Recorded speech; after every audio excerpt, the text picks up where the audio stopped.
পরবর্তী কোশ্চেনটি হলো অ্যামোনিয়াম, এটার নাম কি? এটার নাম হলো অ্যামোনিয়া, অ্যামোনিয়া এটা, এবং এটার নাম কি?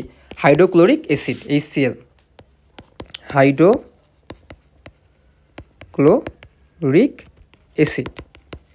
এটা হলো অ্যামোনিয়া এবং এটা হলো হাইড্রোক্লোরিক অ্যাসিড। আমাদের কোশ্চেন হলো অ্যামোনিয়া এবং হাইড্রোক্লোরিক অ্যাসিডের মধ্যে কোনটির ব্যাপন হার বেশি এবং কেন? আমরা জানি যে এই কোশ্চেনটি অ্যান্সার করার জন্য শুরুতে আমাদের কয়টি বিষয় সম্পর্কে জানতে হবে।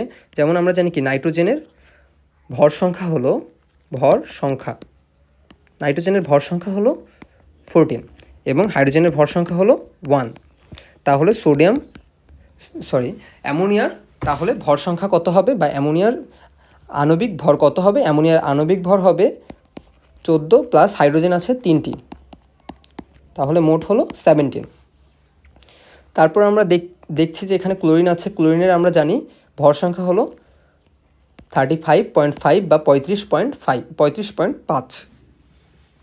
তাহলে HCl এর ক্ষেত্রে কি হবে? HCl এর হাইড্রোজেনের 1 এবং ক্লোরিনের 35.5, তাহলে সব মিলে হচ্ছে 36.5।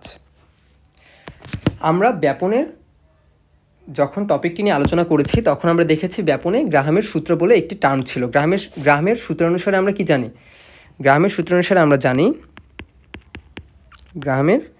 সূত্র অনুযায়ী আমরা কি জানতাম?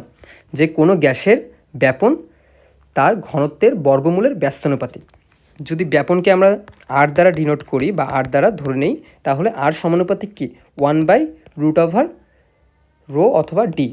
এই রো বলতে আমরা কি বোঝাচ্ছি? ঘনত্ব। এখন আমরা আবার জেনে থাকবো কি? ρ = m/v ঘনত্বের সংজ্ঞা থেকে, যে একক আয়তনের কোনো বস্তুর ভরকে তার ঘনত্ব বলে। তাহলে আমরা যদি আয়তনটাকে আমরা যদি কনস্ট্যান্ট ধরে নেই, তাহলে আমরা বলতে পারি কি? ρ সমানুপাতিক m।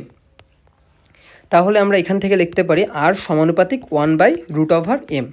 তাহলে কি R কিসের সমানুপাতিক হচ্ছে? আণবিক ভরের বর্গমূলের ব্যস্তানুপাতিক হচ্ছে। আণবিক ভরের বর্গমূলের ব্যস্তানুপাতিক হচ্ছে ব্যাপন হার। এখানে আমাদের R দ্বারা বোঝাচ্ছে ব্যাপন হার। তাহলে আমরা বলতে পারি কি? এখানে যার আণবিক ভর যত কি হবে? কম হবে, তার ব্যাপন তত বেশি হবে।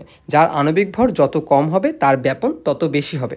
তাহলে অবশ্যই কি NH3 যেহেতু আণবিক ভর কম, তাহলে এর ব্যাপন কি হবে? HCl এর চাইতে বেশি হবে।